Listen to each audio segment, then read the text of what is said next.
Hello everyone, my name is Max Stokes and I run the Villa on Tour YouTube channel. I'm an Aston Villa fan who goes week in, week out, every single game, home and away. I do matchday vlogs on my YouTube channel as well. I will be there on New Year's Day at the Tottenham Hotspur Stadium in the away end. So any Tottenham fans, please feel free to go over to the Villa on Tour YouTube channel, go and subscribe over there. I'm very, very close to 50k, so any support on that will be massively appreciated indeed.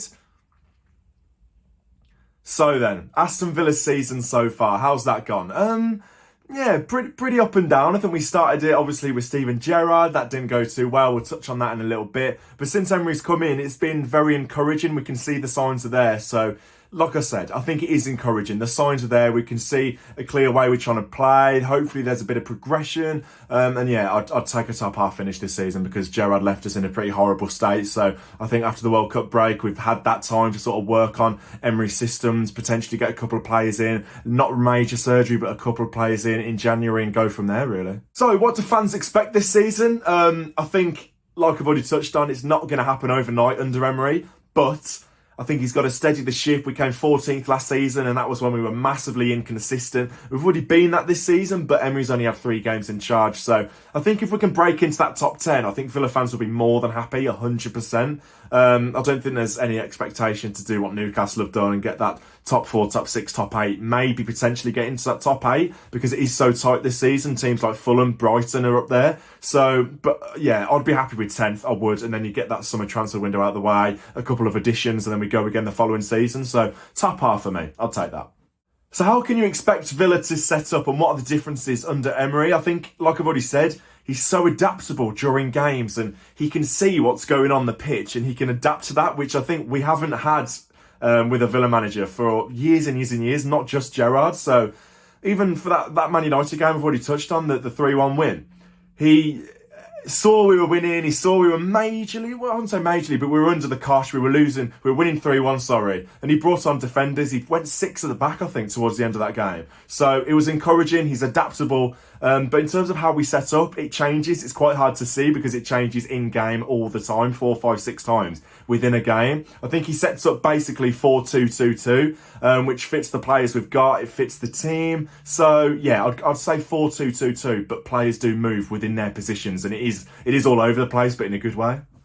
So then, from an outsider's point of view, from a Villa fan's point of view, what have I made of Tottenham? What have I made of Conte as Tottenham boss? I like Conte. I think a little bit similar to Emery. I think he's got that credentials. He's a winner. He's done it before on the continent. He's done it before in this country at Chelsea. He did a very good job there. Obviously winning the Premier League with them as well. I fancy him to win a trophy with Tottenham. I think if anyone's going to do it, it's going to be him. Obviously, it's been a hell of a long time for Tottenham. Not quite as long as Aston Villa, but there you go. But yeah, this season as well, I think they've been a little bit up and down. Tottenham, I think they could potentially break into that Champions League. But yeah, I think there are teams that are a little bit stronger. For example, Liverpool had a tough start to the season, but they're coming up now. Man United are finding a little bit of form. Chelsea are finding a little bit of form. So Tottenham might struggle to keep up for me and get themselves into that top 4. But if they can get themselves sorted out, Conte can get a little bit of consistency with Tottenham. I think they could potentially get there, but there is a lot of competition up there this season. Now, I've been asked this question, I think this is a little bit harsh. My favourite moments from Tottenham Villa games over the years. There haven't been that many. There haven't been that many from my point of view. We've got a pretty horrendous record against Tottenham, especially at Villa Park. We got punched last season. I think it was 4-0 in the end. The one that sticks out for me, not in a good way, is just before lockdown in 2020 when we lost 3-2. Son scoring a last-minute winner at Villa Park after it went under Engels' foot. Not a good one. Not a good one. But a couple of bright moments. I think 1-0 at White Hart Lane. Benteke scoring the header in 2015. That was on my birthday. I really, really enjoyed that one. But we haven't had too many happy memories against Tottenham. So I'm not a fan of that question, Chris. Not a fan. So, standout players this season for Aston Villa. I think the standout one that 100% speaks for itself is Emi Martinez. Unreal. What he's done for Argentina, winning the World Cup with his country. Absolutely love it. I love the bloke. I think he's probably our most high-profile player now. And yeah, speaks for itself really, doesn't it? Matty Cash, what he's done with Poland in the World Cup, fantastic. But the one that I'm probably most excited about is Jacob Ramsey. He's got that something that nobody else in the Villa team's got. That ability to carry the ball is so good, and he's still really young, so he's got that potential for me to get into that England squad at some point. And yeah, he's just an absolute joy to watch. He's got that goal scoring streak in him, which he didn't have a couple of years ago. I especially didn't really know what he kind of was as a footballer. But he's matured since then. He's still got a long way to go, but yeah, fantastic player. And another one I want to mention as well is Boubacar Kamara. He is a different class, absolutely different class. I'm still surprised we managed to land him, and especially for a free in the summer. That is probably one of the signings of the Premier League in that summer. It was brilliant. So yeah, a lot to be excited about, but those are the standout players for me this season for Villa.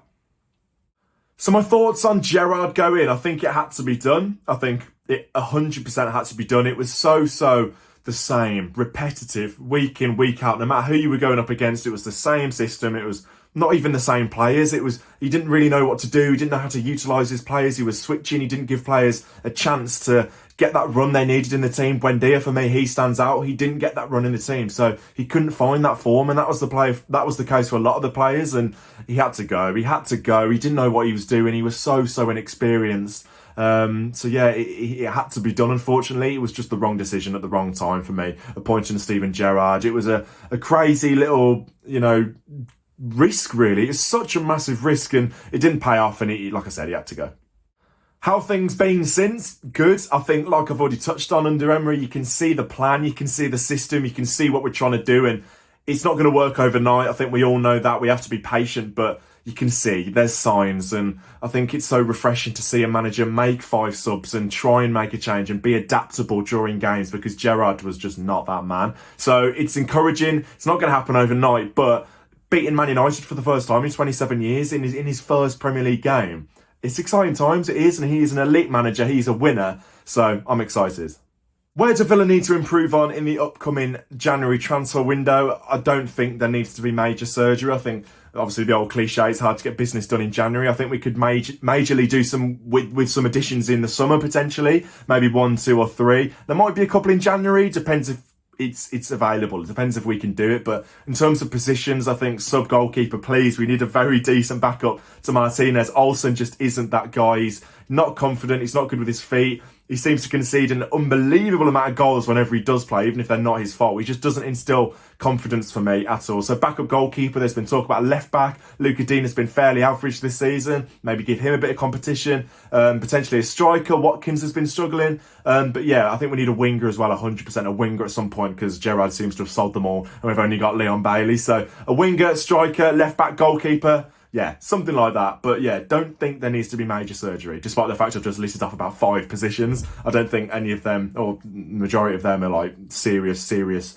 priorities. Are there any Villa players that I think could get in the Tottenham team? I think Martinez would, the goalkeeper, without doubt. I think Lloris is getting to that point now. I think we all know he's getting to that point. Obviously, we saw it in the World Cup final as well, who came out on top there. Apart from that, Diego Carlos potentially would. Whether he'd pick up that Sevilla form after his injury, I'm not too sure. Boubacar Kamara, I think, would stand a very good chance as well, because of that absolute class that he shows whenever he's on the ball. Bailey potentially is a bit of squad depth for Tottenham. I think they're very stocked going forward in terms of wingers, Kulusevski, Son as well. So I'm not sure. But yeah, definitely Martinez, Diego Carlos, Kamara for me. That's what I'd say. Potentially Luca Dean when he's on form. But those are the 3 that I'll go with. What Tottenham players worry me? Again, I think this speaks for itself. Harry Kane, Heung-min Son. Both of them have got unbelievable records against Aston Villa. Kane, big fan of him. Son is one of my favourite players outside of Villa in the Premier League. When he's on form, he's just an absolute joy to watch. He is so good to watch. Quick, scores some unbelievable goals. All different types of goals as well. So, big fan of him. Kulusevski is a big player for me as well. Really threatening. But yeah, Bentancur, we were linked with him in that midfield. I think he could cause problems. But yeah, defensively, I think Tottenham could potentially be got at. Just going forward, they do have a lot of threats. So, come the end of the season, where do I think both teams will finish? Like I've already said, I think Villa, if we can get in that top 10, I'll be absolutely more than happy with that. Tottenham, whether they can get in that top 4, I'm not sure. I'd go Villa 10th and Tottenham 5th. So then, my predicted lineup for New Year's Day, away at Tottenham. Martinez comes back in, which is huge. Cash will come back in after he was rested against Liverpool, obviously because he was at the World Cup. Concert, Mings, Dean speaks for itself. Louise and Kamara in that midfield. If Ramsey's fit, and I really hope he is, he will start, but I'm not sure he will. Potentially come off the bench. But yeah, I don't think he'll start against Tottenham, which is a big doubt for us, a big loss for us. McGinn keep his place. Buendia and Coutinho, Those two fighting for the same position, both of them not really finding too much form. I think he'll stick with Buendia just to get that little bit of consistency, give him that sort of regular game time to hopefully get him up to form. Bailey will start up top. I think he's one of the only bits of pace that we've got in the team. And then Watkins and Ings, he could probably flip a coin, but I think he'll go with Watkins because he scored against Liverpool. It's a really good goal against Liverpool that he scored, to be fair, but he did miss quite a few chances. He could have scored 4 or 5 in that game, to be totally honest with you. Prediction? I don't know. We don't normally turn up against Tottenham, which does worry me, but Emery, he's got a plan. So I'll go with a scrappy 1-0 Villa win with Ollie Watkins to get the goal. I think a clean sheet will be a big ask. Tottenham starts slow, so it wouldn't surprise me if we're winning at half-time and then Tottenham come back, which has happened. I think it happened in our first game back in the Premier League when John McGinn scored early and then Tottenham came back. So a similar sort of game to that I might expect, but I'll be positive and I'll go with a 1-0 win. Thank you so much for having me on, Chris. Really do appreciate it. And yeah, one more thing to say. Up the Villa.